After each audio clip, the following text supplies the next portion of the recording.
I'm leading with the evangelicals. I'm a good Christian.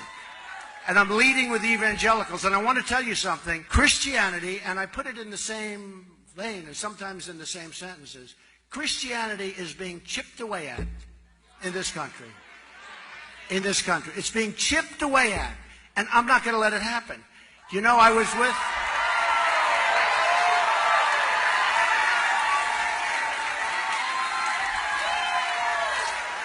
with a whole room full, like 50 pastors, ministers, great people, some of whom I knew pretty well and some I don't.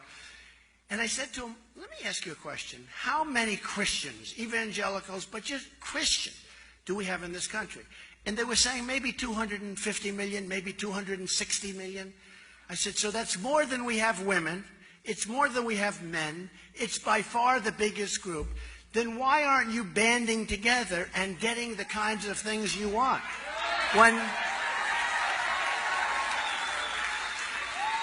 When people talk about we need a temporary ban on Muslims until we find out what is going on here, okay?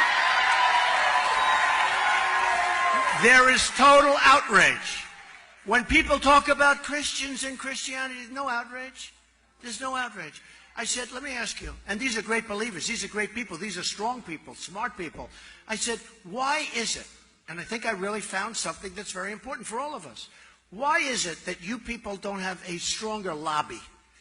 And during Lyndon Johnson's regime, I will call it, because that's sort of what it was, if you think about it, but during his term as president, they passed something where the tax deduction is under siege if they do anything that's a little bit off. Okay? So they're going to lose tax-exempt status, right? And I said, wait a minute, that's right, that's the answer. I figure, I'm a pretty smart guy, I figure things out pretty quickly. So as soon as I mentioned it, I said, that's it. Because I said then, so the man walking, I was in Trump Tower, I pointed down to the sidewalk, there were people walking on the sidewalk. I said, then those people walking on the sidewalk are more powerful than you people in the clergy, the pastors, the ministers, the priests, the people in the clergy. They're more powerful. They said, that's right. I said, not going to happen anymore.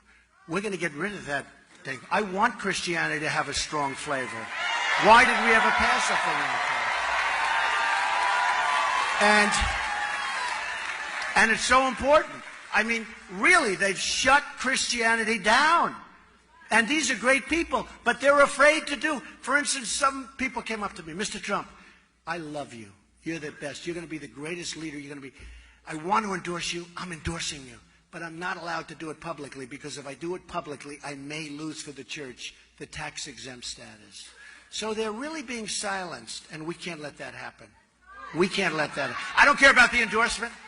They're really being silenced. We can't let that happen. We're not going to let it happen. And we're going to get that thing repealed. And think of the power we have over the Democrats, over the Republicans. I mean, the power is incredible.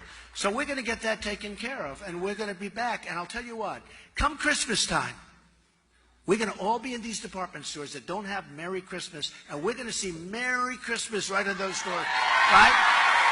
They don't put it up anymore. We're going to see Merry Christmas at the department stores again, folks.